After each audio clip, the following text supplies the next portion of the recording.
Finance Minister Ken Ofori-Atta says government's decision to exempt pension funds from the debt exchange program will come at a cost.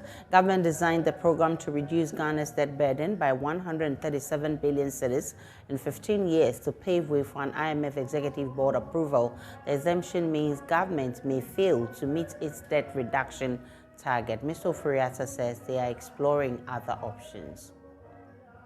As you know, on December 13th, we signed this historic staff-level agreement with the fund, which brought a sense of stability.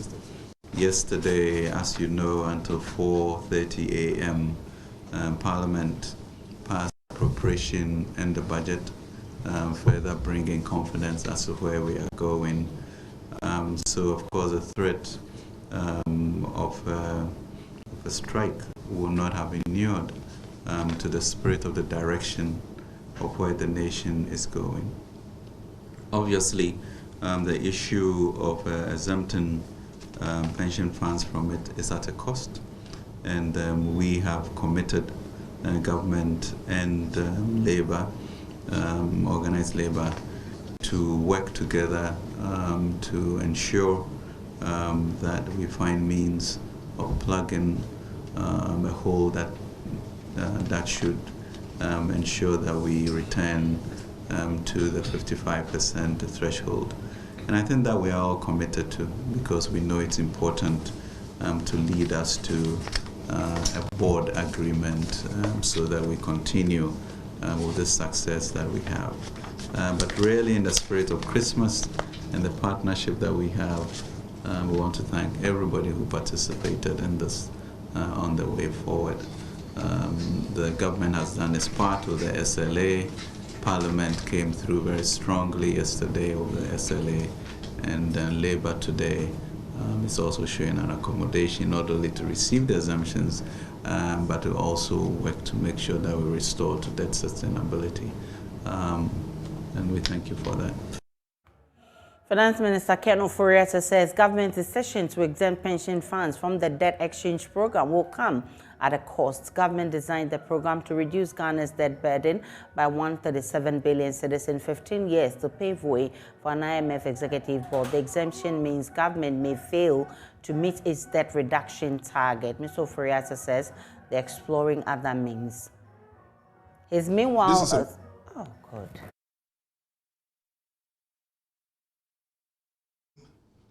Dated today, Thursday, 22nd December 2022.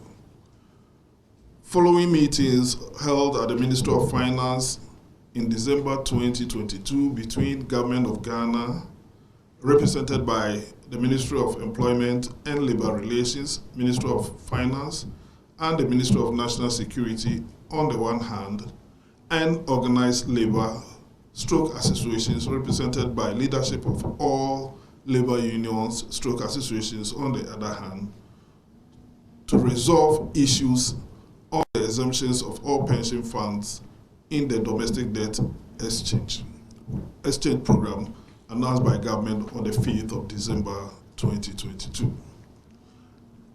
Government has decided to grant exemption to all pension funds in the domestic debt exchange program, and government and organized labor will, however, work together to explore mutually beneficial options within debt sustainability limits and to also promote microeconomic stability and economic recovery in the spirit of social partnership. Signed, Ignatius Bafowa, Minister of Employment and Labour Relations, Ken Ofori-Atta, Minister of Finance, Anthony Yaba, Doctor, Secretary General, Trades Unions Congress, Ghana for Organized Labour Stroke Associations. You have the Ignatius Bafowa, Minister for Labour and Employment. Now, shortly after the General Secretary of the TUC, Dr. Yalban, directed all workers across the country not to withdraw their services on the 27th Both the Ghana Medical Association and the National Association of Graduate Teachers say they will fully comply. So the TUC boss directed after this meeting that they should go back to work and there will be no strike on the 27th as declared earlier. Thomas Iso is Executive Secretary, who also welcomed the decision. Averagely, 85% of Ghanaians contribute about 150 Ghana cedis a month to their pension fund, to their pension fund. And therefore, these contributors can also qualify as vulnerables. So for the Chamber of Corporate Trustees and Organized Labor, the need to exempt pension funds totally from the debt exchange program is a welcome news, and we know that this news is to ensure that Ghanaians, one day when they go on retirement, will have some level of income security to have a certain level of standard of living in their retirement.